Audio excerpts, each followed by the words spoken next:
Hello guys, welcome back to my channel again. तो आज मैं टॉपिक ऐसा लेकर आई हूँ पॉलिनोमियल्स का, खासकर जो सिक्स्थ हो, whether it is six class, seventh class, eighth class, ninth class, 10th class, 11th 12th या कुछ भी हो, उसमें आपको नॉर्मल डिवीजन तो आनी ही चाहिए।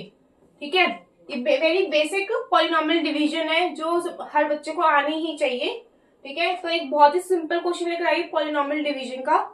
ठीक है, तो कैसे करेंगे पॉलिनोमियल डिवीजन? एक पॉलिनोमियल को दूसरे पॉलिनोमियल से डिवाइड करना है। ठीक है, वो भी बहुत ही सिंपल वर्जन लेकर आई हूँ मैं आज आपकी क्लास में। तो पहले को ये फर्स्ट नंबर पहले से डिवाइड करेंगे। फर्स्ट नंबर को फर्स्ट से, ये 4x³ है, उसको x से डिवाइड किया। What I am left with 4x² है ना। अब ये जो 4x² को मैं यहाँ पे क्वेश्चन के साइड पे लिखूंगी। इस 4x को मैं 4x² को किससे मल्टीप्लाई करूंगी? इस कंप्लीट नंबर से। तो क्या बनेगा 4x³ फिर है -4x²।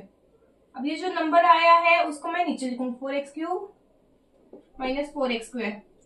Now leave the space, एक लाइन छोड़ेंगे। इसका साइन क्या? प्लस।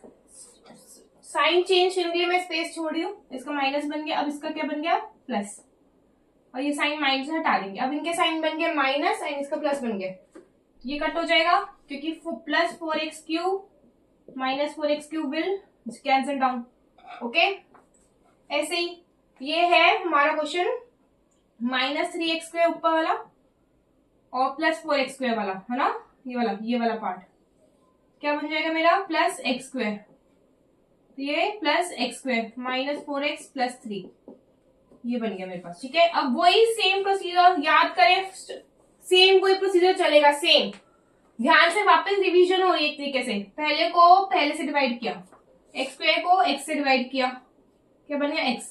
अब क्या करते थे नेक्स्ट स्टेप?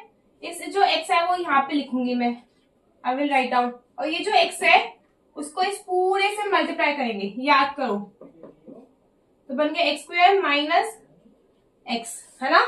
अब ये जो x² - x आता है वो हम यहाँ लिखते हैं। ठीक है, फिर उसके बाद क्या करते थे? हम स्पेस छोड़ते थे, स्पेस छोड़ दिया। अब हम क्या करते हैं? Sign change. इसका साइन क्या? प्लस। तो what will it become? Minus. ये माइनस है तो प्लस, मतलब अल्टीमेटली इनके साइन क्या बन गया? अब ये।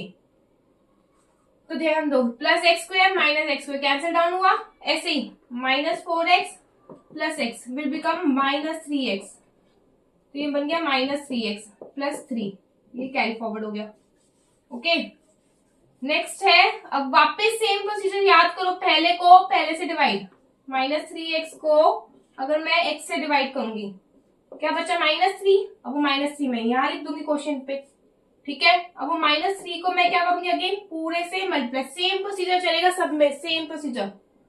x - 1 तो मैं इसको इससे भी मल्टीप्लाई करूंगी, इसको इससे भी। -3x + 3 -3x + 3। फिर नाउ लीव द स्पेस, एक लाइन छोड़ेंगे। इसका माइनस है तो प्लस, प्लस है तो माइनस, ऑपोजिट साइन हटा लो माइंड में ये। ठीक है, -3x + 3x cancel out, +3 - 3 cancel down, 0 बन गया। तो ये थी हमारे रिमाइंडर। क्या बची है इसमें? इस केस में 0। क्वेश्चन हमारा ये है। ठीक है, डिविडेंड मेरा ये है, this is my dividend, divisor ये है रिमाइंडर और ये है मेरा क्वेश्चन। ठीक है, स्टे ट्यून्ड गाइस।